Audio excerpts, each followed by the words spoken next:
Patreon, our generation's patrons of the arts. You see, way back in the Renaissance time, don't quote me on that, patrons would toss their coins to artists and musicians alike in order to support the talent as they worked on their craft. And if you stopped arting, they stopped funding. Nowadays, you can stumble across something you enjoy, say a webcomic, a writer, what have you. You can toss over your present-day coin through Patreon to keep that creative's passion afloat. Starting my self-publishing career with indie comics, I had some questions about Patreon. Nothing big, nothing mind-boggling. Just a simple, how on earth do you attract an audience that gets a kick out of your stuff and wants more through Patreon? Tell me! If you don't know who I am, I'm Ethan of Crown Obsidian. I make comics, like this action-adventure apocalyptic one here. And surprise, surprise, your boy has a Patreon of his own. And I think the best way to cover what I've learned about Patreon is to break down what I'm doing with mine. Because I did a decent amount of research about Patreon before starting my own. Just some sleuthing, some note-taking, notes on a handful of accounts that I thought had cool tiers. So keep watching and I'll share those finds with you.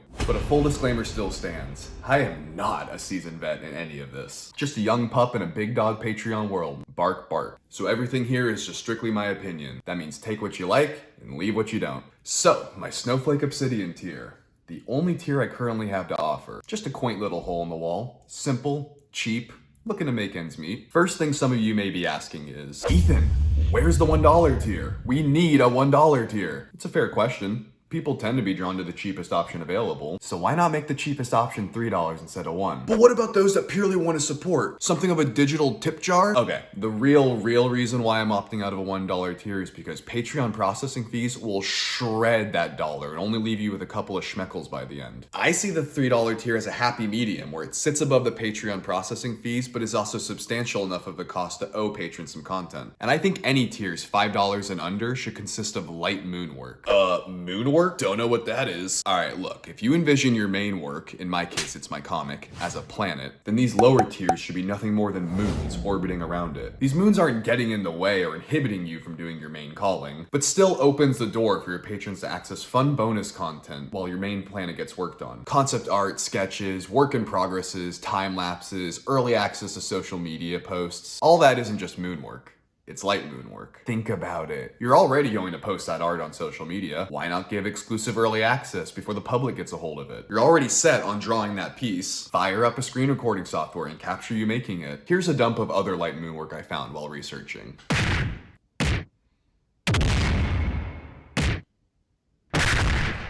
I honestly don't even consider this next thing true moon work. It's fake moon work. But I found this fake moon work on multiple Patreon accounts, which is bonkers, so I gotta share. So let's say there's a $2 tier and a $5 tier. There's only one difference between these two tiers, and it's this blurb. It's the same tier, but you're really showing your support.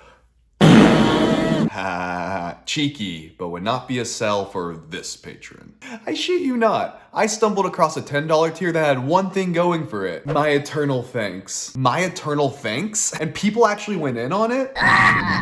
No, but seriously, any support would be really solid, so I understand the need to vocalize it. There is a lot of hubbub about how many tiers you should have. I only have the one. Some say go 3 max. Others say go for 8 to 10. I think it's all about being smart with how you can utilize your time and creativity without burning out. So one tier can... The fuck?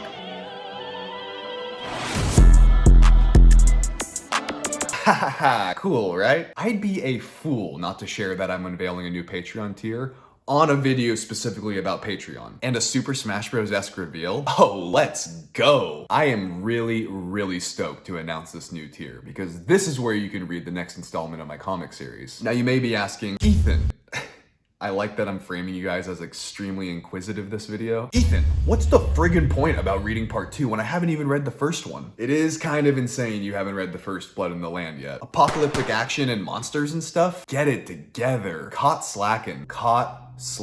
But I really want you to read what I've been working so hard with on part 2, so I'm offering you a 25%, that's right, a brand spanking 25% discount on the physical soft covers. That's a real bang for your buck. Hop onto my Comics Wellspring page where the physical soft covers are available and use the code Patreon to get that 25% discount. And if holding books isn't your thing, the digital ebook is still kicking and ready to be downloaded onto your computer, or tablet, or Kindle, or Nintendo DS PictoChat, whatever screen you have on your person. If you're thinking about sharing your comic through Patreon, my one piece of advice would be to have a decent backlog of pages ready to go. You shouldn't grind on the pages the week they're due in fear of not delivering in time. Comfortably figure out how many pages you can do in a day, on top of all the other work stuff going on in your life, and crunch those numbers on how many finished pages you could post per day, or post per week, or post per month. I'm dropping pages every Monday, Wednesday, and Friday, but your situation might be different. This mahogany obsidian tier, this is my planet. This is what's keeping the moon work in orbit. So if I did have any more tiers after this one, they'd have to be pretty...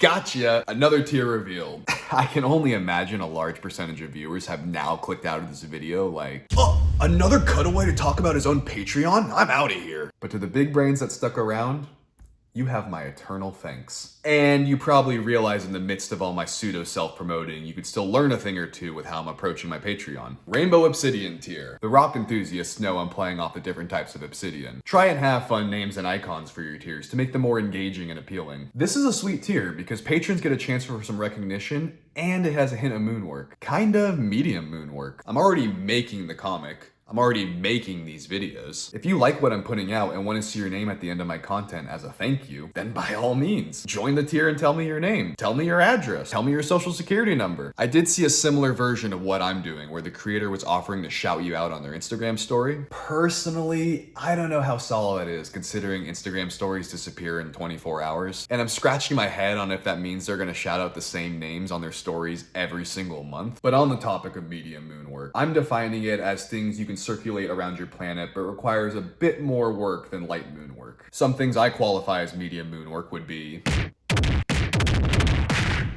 See, just a little bit more effort. Let's hold on to the last one for a second. The Patreon exclusive comic is a solid bonus because...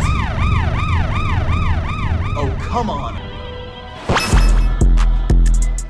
Okay, yep, another tier. I just couldn't control myself. I paid for the non-exclusive rights to that song and damn it, I'm gonna milk it for all it's worth. If it wasn't obvious, my OG Crown Obsidian tier lets you read my exclusive Patreon webcomic, plus some previous tier upgrades. That's right, upgrades, people. All the folks in the Mahogany Obsidian tier that have to wait Monday, Wednesday, and Friday for Blood in the Land pages, if you're part of the OG gang, you get bumped to the front, baby. All 3 pages, Monday. Have fun binge reading, you filthy animal. If you want more details about what the exclusive comic is, hop on over to my Patreon page with the link in the description. Alright, what are some other medium moonwork goodies? Commissions and monthly sketches of your original character or cartoon portraits. I think the commissions game is dicey. So you promise monthly drawings to all your patrons. No big deal. Well, let's say you blow the fuck up and now that tier has 75 patrons. God forbid, right? Well, buckaroo, you just found yourself doing 75 of those custom drawings every month. I've seen some counters to this issue. Some artists promise bi-monthly commissions instead. Not bad. They also specify how the final commission will look. Specifying like it will be in black and white, it'll be a loose sketch, it'll only be drawn from the waist up. If patron doesn't provide reference material, then no commission, yada yada. All that works. I just question if it's stable moon work. I'm on the stance that Patreon should be used to enhance the fans' experience, enhance their involvement with the creator that they want to support,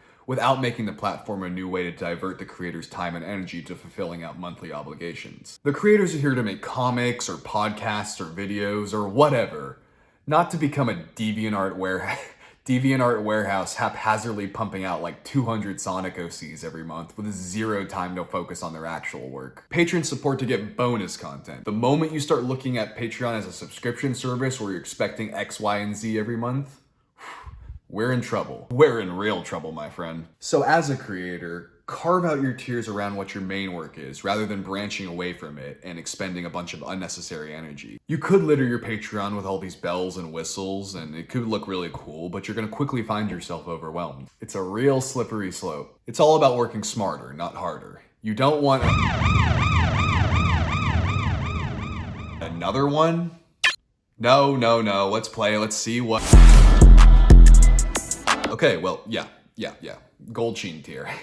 It's an upgrade from my Rainbow Obsidian tier. At the end of my comics or videos or whatever, have your name in gold and stand up from all the rest in the thank you page of my content. Working smarter, not harder. And frankly, some people just like the bling. Let's just blast through a couple more tier reward ideas. Physical merch, which is a mixed bag because I see why people would want to offer it. You don't think I want to send these bad boys out? A fresh as fuck Crown Obsidian hat? But I'm erring on the side of caution when it comes to physical merch. Fulfilling my Kickstarter was enough to let me know that doing something like this monthly would not only be time consuming, but super costly with shipping prices and stuff, way more than the initial tier that the patron is supporting. Maybe someday I'll figure out a way to have this sit upon your head. If you do still end up wanting to send out physical rewards through Patreon, here are some ideas.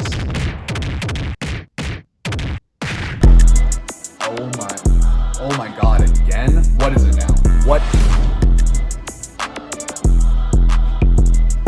Yeah, that's a good way to wrap this up. So guys, thanks for watching this video. If you've been wondering how to tackle Patreon for your comic or art content, hopefully something here got the brain on fire and some ideas spinning. And if you aren't interested in any of my Patreon tiers, I don't get it, you're crazy. But I want to keep making videos and content to this caliber of quality. So at the very least, subscribing to this channel would be tremendous support. And if you decide to subscribe to my channel and support my Patreon in any way, well, you then have just made me eternally grateful.